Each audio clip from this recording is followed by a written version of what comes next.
The Pacific Northwest is known for its natural outdoor scenery, but there's plenty of man-made beauty happening around here. From art to music, Art Zone's natural beauty, Nancy Guppy, is back to share some great events you don't want to miss, plus a few artsy gift ideas. Good morning, Nancy.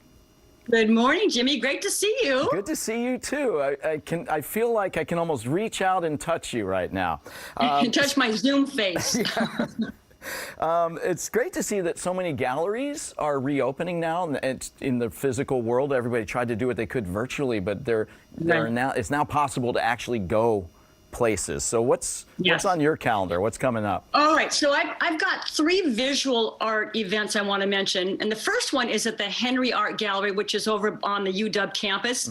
The show is called Package Black. It's a collaborative show of cut paper artworks, mostly portraits between Barbara Earl Thomas and Derrick Adams, those two right there. Now, Derrick's portraits are cut paper collage, colorful, and Barbara's portraits are intricately cut paper.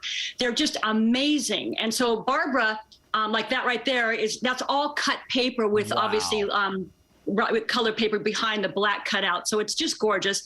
Now, Barbara has also created a transformation room where the walls are covered with big sheets of beautifully cut paper, then lit obviously with this glowing, beautiful pink light. It's like floating inside a cotton candy cloud. That's the way I describe it.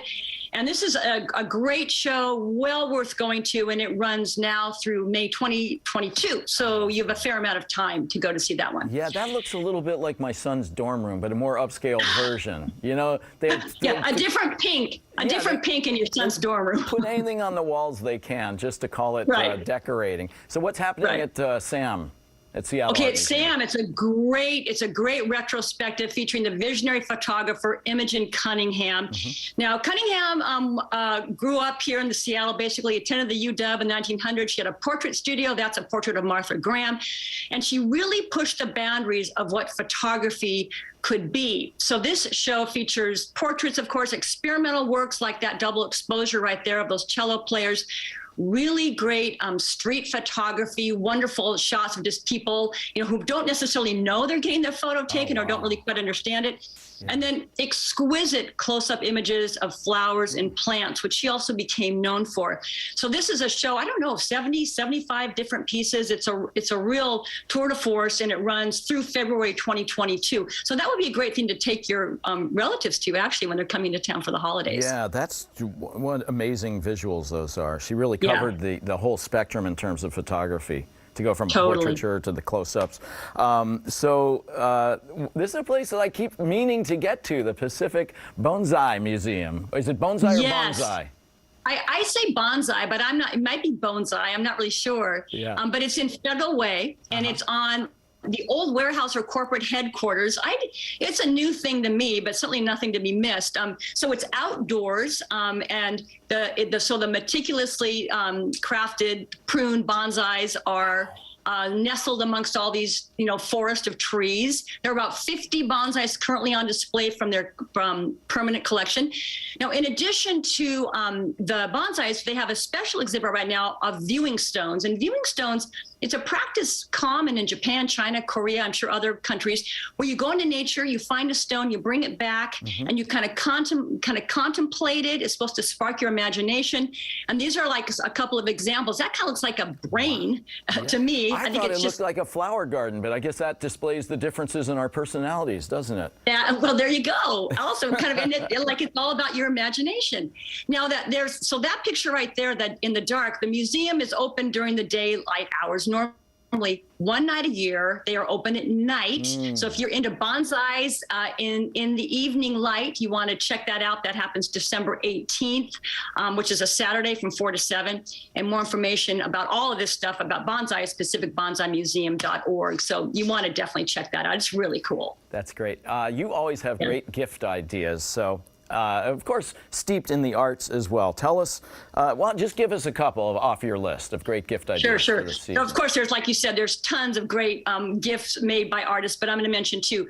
So John Carroll is the founder of Long Play Art Studio, and which brings together his interest of the graphic designs of vintage vinyl album cover art and the art of setting a table. Okay. In other words, that's John right there. He makes placemats out of album covers. So each placemat is a composite of multiple LP covers around the same theme. This one here is features Barbra Streisand records, and then the placements come in a sets of 4. So they're really beautifully put together. They're laminated, they're water resistant, easy to clean, and of course they're one of a kind. And he also makes trays. I love that tray right there, and he does custom stuff as well. So I think his work it's very well done. It's super unique, obviously, and you can check out his merch on his Etsy site under Long Play Art Studio. That's fantastic. So creative. Yeah. Anne Baumgartner. Tell me about Yes, what Anne she has Baumgartner. She's a visual artist who taught art for many years in the Seattle public school system. Now, Anne loves mail and the post office, and she's created this charming art subscription by mail project. So it's a simple setup. Subscribers sign up in December, and over the next 12 months, they get 4 original pieces of art in the mail, along with a description of how she made it and instructions how you can make a similar art piece in your own home, which, by the way, I would never do. Now, Anne always works with a theme, and last year it was printmaking. This year it's going to be focused on collage. So it's a really exciting thing to get something in the mail. You kind of forget you've signed up for it, and then this little gem arrives in your mailbox, and it's just a really kind of a mood booster. So you can learn more about that at abaumgartner.com. All right. Thanks, Nancy. So sorry we've run out of time. I could talk to you for another hour, but I would be in big trouble then. But you can catch Art Zone Friday nights at 8 o'clock on the Seattle channel, starring our own Nancy Guppy. We'll also have information on our website on how you can stream Art Zone.